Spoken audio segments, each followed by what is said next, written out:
All right, Eric, we're talking about the inner life. We're talking about prayer, the devotional life. And sometimes we don't feel like praying. What do you do when you don't feel like praying? And how do you overcome that to continue to walk in a life of prayer? Right. I love what you say when you speak about this. You say that when you need to pray is when you don't want to. Yeah. Right? Or when you don't want to pray, that's when you most need to pray. Yeah.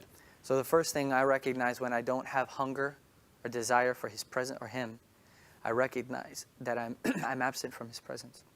It is in His light we see light. Mm-hmm.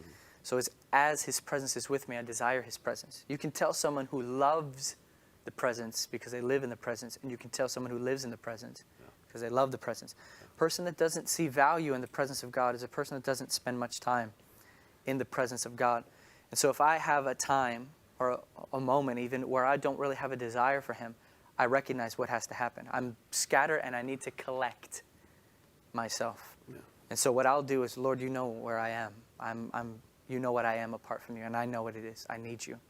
I need you badly because I know where this will end. We all know. I know where I go without Him, and it's away from Him, and it's terrible.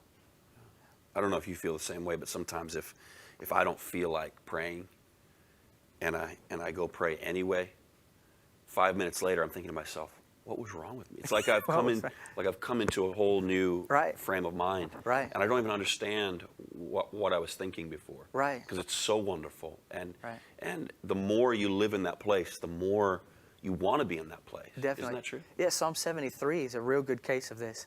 He has all these complaints and all these things he's thinking about all the way through the psalm.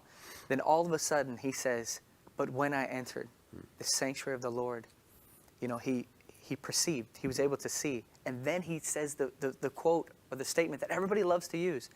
And he says, nothing on this earth do I desire besides you. He wasn't saying that before. Right. Before he had all kinds of stuff in his mind and all kinds of things come out of his mouth. He was envying the wicked.